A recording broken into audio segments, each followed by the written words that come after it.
kabarnya hari ini? Alhamdulillah baik sekali. Ya. Sebelum nanti Bu Pita melaksanakan praktek coaching, saya sebagai pengamat akan menjelaskan beberapa rubrik penilaian yang bisa menjadi patokan dalam Bu Pita praktek coaching nanti. Baik, Pak. Dalam rubrik penilaiannya. Dalam rubrik penilaian ini ada 4 yang akan nanti saya nilai. Yang pertama di tujuan, yaitu Bu Pita mampu menyampaikan pembuka. Kemudian dan menyampaikan tujuan yang si coachingnya itu sehingga dapat menyampaikan tujuan yang hendak dicapai dengan jelas. Kemudian mengidentifikasi, Bu Pita mengajukan pertanyaan-pertanyaan yang bersifat terbuka yang mampu mengeksplorasi coach, memberikan respon dengan lancar, potensi dan alternatif solusi tergali. Coach aktif memberikan tanggapan dan umpan balik. Di rencana aksi, Bu Pita memberikan pertanyaan yang terbuka dan reflektif yang mengarah pada pengambilan keputusan mandiri oleh coach. Coach membuat coach mengeksplorasi jawaban sehingga menjadi jawaban yang lebih spesifik lagi. Kemudian yang terakhir yaitu ada tanggung jawab. Bu Pita sebagai coach bertanya mengarahkan coach untuk mengambil komitmen. Kemudian coach secara mandiri mampu membuat komitmen berbasis alur clear. Siap, Pak. Nah itu rubrik yang akan saya nilai nanti. Kemudian berikutnya, nanti dalam praktek coaching, kompetensi coaching apa sih yang ingin dikembangkan oleh Bu Pita nanti? Seperti yang kita ketahui bahwa ada 3 kompetensi inti untuk coaching ya Bapak. Yang pertama yaitu present, yang kedua mendengarkan secara aktif, dan yang ketiga memberikan pertanyaan berbobot. Saya ingin sekali memiliki 3 kompetensi inti coaching tersebut, Pak. Nah, dari ketiga kompetensi coaching tersebut nih, saya ingin bertanya kompetensi mana sih yang lebih spesifik yang ingin saya observasi dalam pelaksanaan coaching nanti?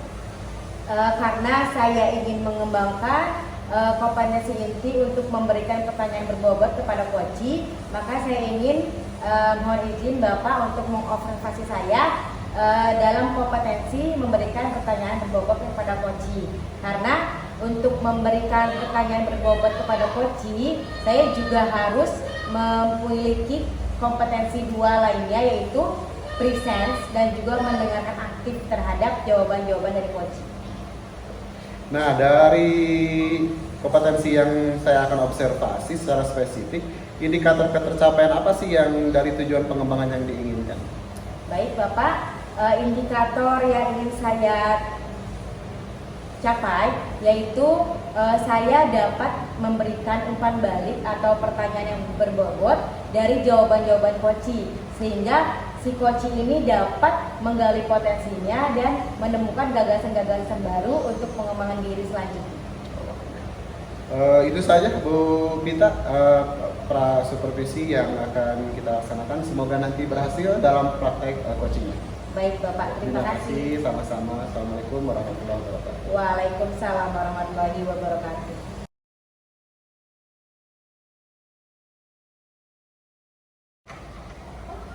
Assalamualaikum Bu Pita. Waalaikumsalam Budin. Silakan duduk Budin. Ya, Bu Pita, terima kasih. Gimana kabarnya? Alhamdulillah. Habis batuk sekarang udah sehat sih Bu Pita. Alhamdulillah, tapi udah fit lagi ya. Bu Pita sehat? Alhamdulillah udah sehat. Kalau keluarga bagaimana di rumah? Sehat. Sehat Bu Pita. Alhamdulillah. Alhamdulillah. Memang kesehatan itu barang yang mahal ya Bu ya. Iya, Bu. Semoga kita selalu sehat. Benar banget. Amin. Jadi Bu Dini ada apa nih mencari saya? Bu Pita lagi galau lagi nih Bu Pita sama pembelajaran Bu Pita. Kenapa tuh Bu? Ini kan saya itu udah punya ide banyak nih pengen ngajar, cuma ya masalah itu media pembelajaran Bu Pita. Kita itu pengen bikin media, tapi dari sekolah itu belum ada pembiayaan khusus. Ya itu seputar itu Bu Pita, kira-kira Bu Pita. Oh, jadi mengenai media pembelajaran ya. Tadi kan Bu Dini lagi galau tuh tentang media pembelajaran yang terbatas ya, ingin buat tapi dananya belum ada ya dari sekolah. Nah, untuk di akhir pembicaraan kita nanti Bu Dini ingin mendapatkan apa? Saya tuh pengen bikin media, tapi yang tidak memerlukan banyak dana seperti itu. Tapi kita tetap efektif, bisa pakai yang untuk pemanfaatan lingkungan gitu Bu Vita. Oh begitu. Iya, Itu Bu. ide yang sangat kreatif Bu Dini.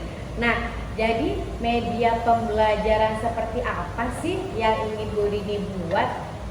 Jadi media pembelajarannya itu misal nih di matematika ya, karena anak-anak itu senang apa namanya game dengan permainan. Di situ saya butuh misal angka-angka, bisa apa namanya dari banyak angka nih kita nanti susun begitu Bu. Kita bisa bentuk apakah itu diagram gitu. Oh baik. Jadi yang ingin Bu Dini buat itu media matematika Iya. untuk yang ada angka-angkanya dan diagram juga. Iya. Nah, kira-kira gambarannya Bu Dini apa tuh yang harus dibutuhkan untuk membuat media tersebut? Ya, karena dari sekolah itu memang belum ada dana khusus buat media, jadi saya itu pengen bisa misal dari kardus, dari barang bekas atau kertas-kertas bekas begitu Bu Rita. Oh baik, jadi inginnya Bu Dini membuat media pembelajaran matematika yang dari bahan-bahan yang yang bisa dicari tanpa mengeluarkan dana yang besar Iya, seperti betul. kardus. Nah, selain itu apa lagi Bu Dini? Kalau saya itu paling memanfaatkan kertas, kita kan di sekolah tuh banyak kertas recycle. Nah Hmm. itu kita bisa manfaatkan Bekas-bekas di situ. ya. Iya. Nah, untuk medianya sendiri, cara membuatnya kira-kira Bu Dini sudah ada gambaran belum? Jadi kalau saya itu gambarannya bukan saya yang bikin Bu Rita. Oh begitu. Tapi kita bareng-bareng nih sama murid. Iya. Jadi murid itu ikut aktif.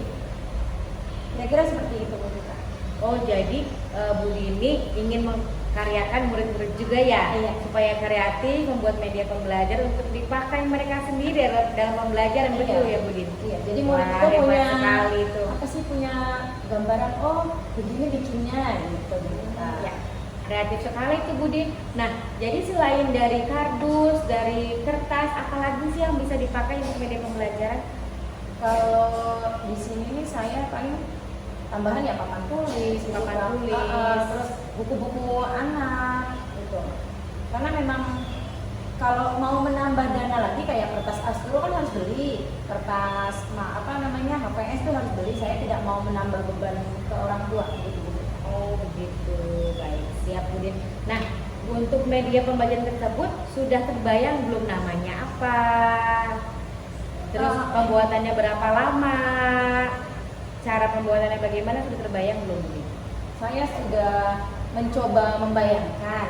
Jadi media itu yang pertama misal saya ngeprint dulu nih, bikin angka, kita print, terus kebetulan di sekolah ada laminating, kita laminating.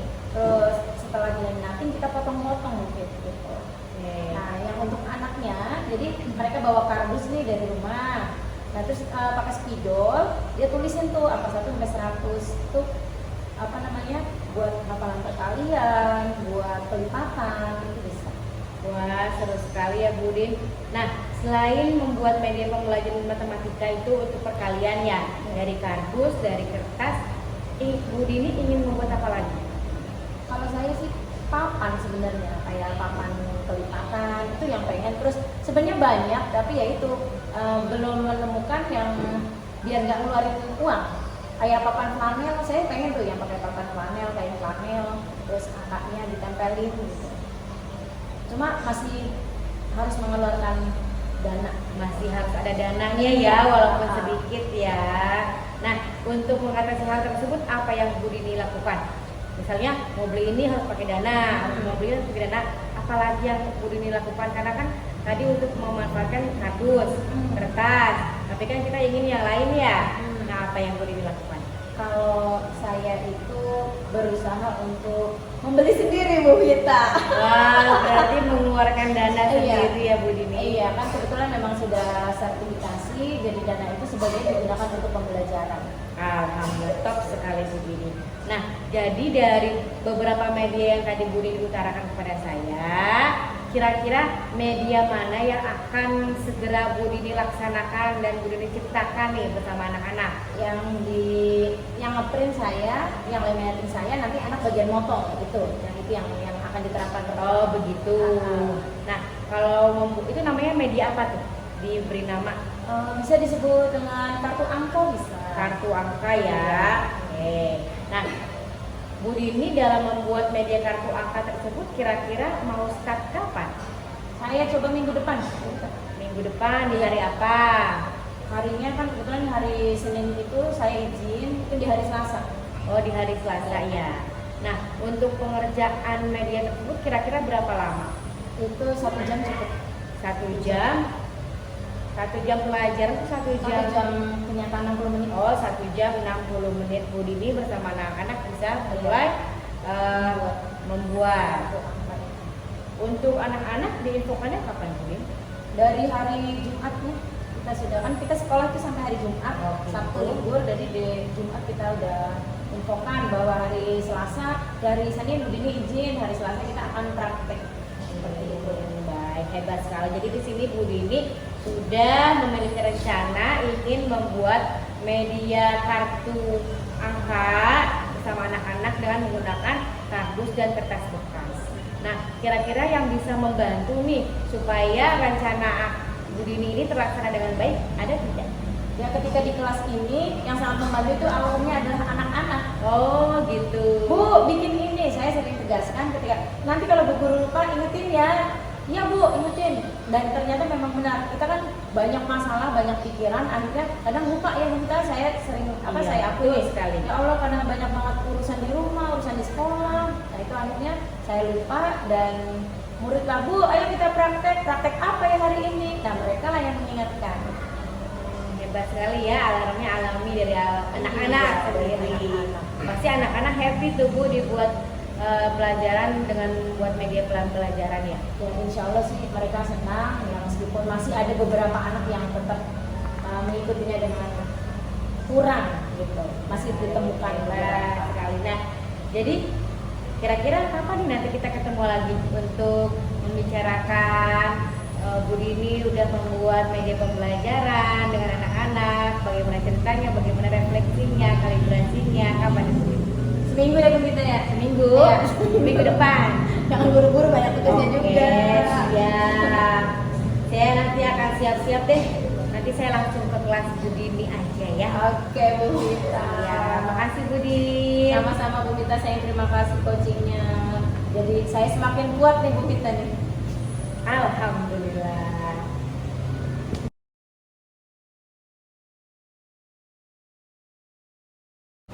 Alhamdulillah Bu Pita sudah selesai melakukan praktek coachingnya. Alhamdulillah Pak. Saya lihat berjalan dengan lancar dengan yang tadi. Nah, ada beberapa pertanyaan yang akan saya tanyakan diajukan ke Bu Pita ya. Siap Bapak. Yang pertama, apa yang sudah Bu Pita lakukan pada saat melakukan coaching yang menjadi indikator ketercapaian pengembangan yang diinginkan? Baik, yang tadi sudah saya laksanakan seperti yang Bapak sudah lihat, saya mengcoaching Bu Dini. Tadi saya sudah berusaha untuk hadir secara penuh yaitu present. Saya juga berusaha untuk mendengarkan secara aktif dari jawaban-jawaban yang diucapkan oleh Bu Dini, dan dari jawaban-jawaban tersebut saya juga berusaha untuk memberikan umpan balik dan pertanyaan-pertanyaan yang berbobot kepada Bu Dini agar Bu Dini dapat menggali potensinya untuk pengembangan dirinya selanjutnya. Izinkan saya menyampaikan hasil catatan saya, Bu Pita ya. Ya, baik Bapak. Dari tadi saya yang mengobservasi praktek coaching yang Bu Pita laksanakan. Yang pertama, langkah-langkah dari model Tirta yang tujuan yaitu menyampaikan tujuan coaching. Alhamdulillah di awal Bu Pita sudah menanyakan kepada Bu Dini sebagai coaching yaitu tujuan coachingnya sudah terlihat jelas di sana, sudah tampak. Kemudian yang kedua, mengidentifikasi dengan memberikan pertanyaan-pertanyaan dan umpan balik yang disampaikan Bu Pita sebagai coach kepada coach Bu Dini sudah terlihat sangat jelas. Semuanya sudah diberikan dengan cukup jelas dan gamblang sehingga coach lebih mengalir, lebih mengeksplor keinginan-keinginan atau solusi masalah yang disampaikan. Kemudian di rencana aksi juga Bu Pita sudah menanyakan pertanyaan-pertanyaan dan umpan balik mengenai rencana aksi coach di sini Bu Dini dalam menyelesaikan permasalahannya. Jadi sudah jelas, sudah tampak, jadi sudah menemukan di beberapa menit keberapa itu sudah mulai tergali. Jadi solusi untuk dalam pemecahan masalahnya sudah mulai tampak. Jadi sudah kalau dalam coaching sudah menemukan coachingnya menemukan masalahnya, menemukan solusinya, di sini sudah mulai ada keberhasilan dalam masalah. Kemudian yang keempat yaitu tanggung jawab. Bu Pita juga sudah menanyakan dengan umpan balik kepada komitmen dalam menjalani rencana aksinya. Jadi mau kapan dilaksanakan, kemudian ada pertemuan lagi sebagai refleksi nanti dari praktek coaching yang sudah dilakukan. Dari catatan tersebut nih, yang terakhir yang akan saya tanyakan, kompetensi apa lagi nih? Saya balik nanya lagi nih, kompetensi apa lagi yang ingin dikembangkan berdasarkan setelah, kalau tadi kan pra-ya sebelum coaching, kalau sekarang sudah melakukan coaching, apalagi yang ingin ditingkatkan di kompetensi coaching? Berdasarkan di awal dan tadi saya sudah melakukan coaching, saya ingin lebih meningkatkan lagi Bapak untuk memberikan pertanyaan berbobot kepada coach saya, karena hal tersebut butuh latihan yang sering ya Pak ya, supaya kita dapat menggali dengan pertanyaan yang berbobot tersebut. Ya, tetapi harus intens biar terlatih ya. Iya. Betul-betul harus terlatih. Udah itu saja Bu Pita yang bisa saya lakukan sebagai pengamat mengobservasi praktek coaching Bu Pita. Selamat sekali lagi, semoga berhasil. Terima kasih Bapak atas observasinya. Assalamualaikum warahmatullahi wabarakatuh. Waalaikumsalam warahmatullahi wabarakatuh.